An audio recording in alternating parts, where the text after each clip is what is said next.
Isa pong mapagpalang Tuesday morning sa inyong lahat mga katots. At para po sa ating pagninilay, again sa araw na ito, ang ating magiging tanong ay, may pag-asa pa? Yan, may pag-asa pa. O may pag-asa pa ba? Whichever. Of course, lagi naman pong may pag-asa. Una, habang buhay, laging may pag-asa. At ikalawa, may pag-asa at laging may pag-asa kapag kasama natin si Lord, kapag kasama natin ang Diyos. Ano po?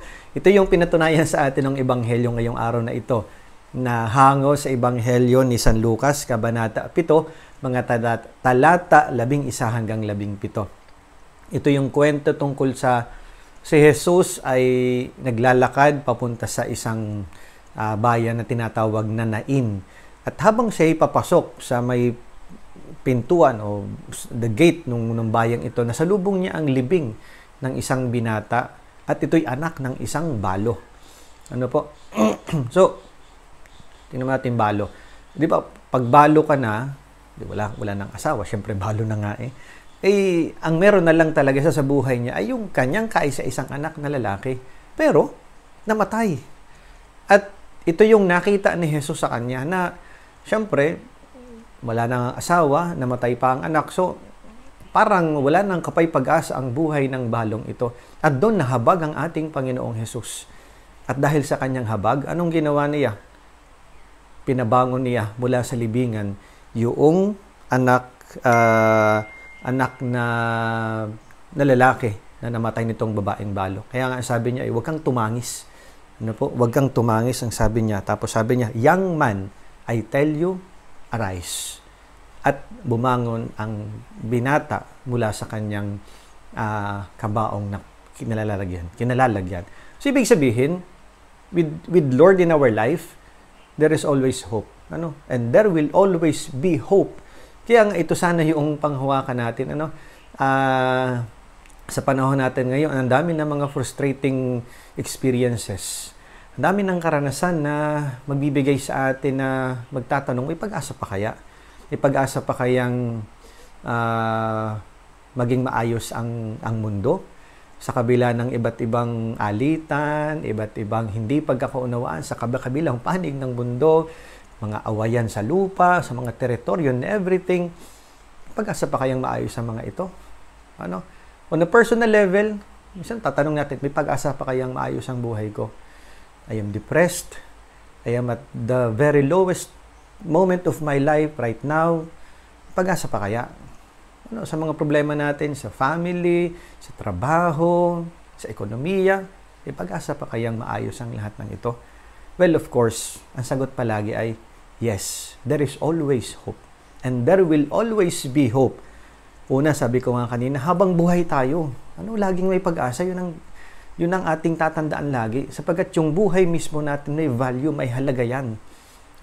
Kaya habang buhay tayo, huwag tayong susuko. Habang humihinga tayo, yung bawat hininga, yung bawat segundo na tayo humihinga, yun ay mga hakbangin na ibinibigay sa atin na pagkakataon para muling makabangon sa ating pagkabagsak. At yun yung pag-asa. That is hope.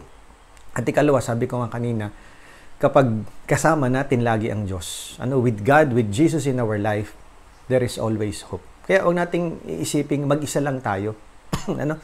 We may be alone, or we may be lonely, but we are not alone. Pagkat, sabi ko nga lagi po, nung nakaraang, kailan ko ba sinabi sa pagninila ito, o sa parang may kausap ako, isang kabataan na nade-depress. Sabi ko, iwanan ka man ng mga kaibigan mo or ng family mo, always remember, hindi ka iiwanan ng Diyos. Sapagkat ang Diyos, lagi nating kasama. Kaya nga Emmanuel, He is the God with us, God in our midst. At kaya nga siya dumating sa lupa, siya nakipamuhay sa atin, nagkatawang tao, para bigyan tayo ng pag-asa. At yun ang lagi nating tatandaan. With God in our life, there is always hope, and there will always be hope. So, may pag-asa pa? Palagi po. Laging may pag-asa sa buhay natin. At lahat ng ito, lahat ng mga conflict na binanggit natin kanina, kapag tangan-tangan natin sa puso natin ang pag-asa, lalo tigit ay pag-asa na nagmumula sa Diyos, lahat ng ito magkakakulay muli, lahat ng ito magiging maayos muli, at lahat ng ito matatapos at magiging maayos din ang takbo ng buhay natin. Yun ay kung itatanga natin sa ating puso, sabi ko nga kanina, yung pag-asa. Dahil buhay tayo, at ikalawa, yung pag-asa dahil kasama natin ang Diyos. Kasama natin si Jesus. Okay po? So sana mga kapatid, itong pagninilay na ito ay magbigay sa ating lahat ng inspirasyon na talagang patuloy na lumaban sa buhay, tangan yung pag-asa na sabi ko nga kanina na nagmumula sa ating Diyos. Okay po? So, syempre, hindi pa rin nawawala ang patuloy na hamon sa atin na maging mga cyber missionaries. Patuloy tayo maging evangelizers sa mundo ng internet at social media. So, yun nga, please like, share ang ating pong page. Ganun din po ang ating Instagram at Thought for the Day, ang ating YouTube channel na TFTD Blessed and Blessing. At ganun din po ang ating TikTok account na Thought for the Day.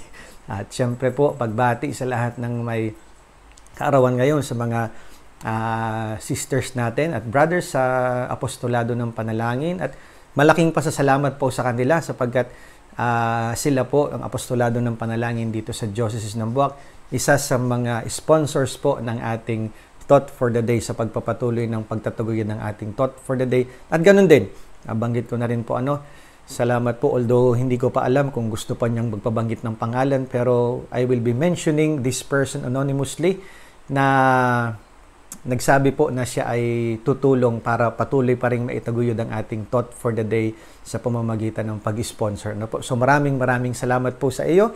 Alam mo na po kung sino ka. Thank you very much po from the bottom of our hearts at umasa po kayo. Ipagpapatuloy po namin ang gawain ito para marami pa tayong ma-evangelize na mga tao. Kaya sa inyo pong lahat, maraming salamat po. And again, nga, sa lahat ng may kaarawan, ay happy birthday po sa inyong lahat, anniversaries, and special occasions, blessings po para sa inyong lahat. Ganun din po, patuloy na paghiling pa rin ng panalangin para sa lahat ng apektado ng COVID-19 at para na rin po sa kapayapaan sa bansang Ukraine at kapayapaan sa buong mundo. At syempre, if there is always hope, edi ang blessings dadating at magiging blessing din tayo sa ating kapwa. At kalimutan ko po happy birthday din po sa aking tita. Kay Tita Aning nagkamit na nasa California po ngayon. Tita Aning, Bekeneme. Alam mo na. Okay po, makakalimutan ko pa sana. So happy birthday po. At yun nga, sa huli, tatandaan natin, we are always blessed. And we are invited or called to be blessings to other people. Magandang araw po and God bless sa inyong lahat.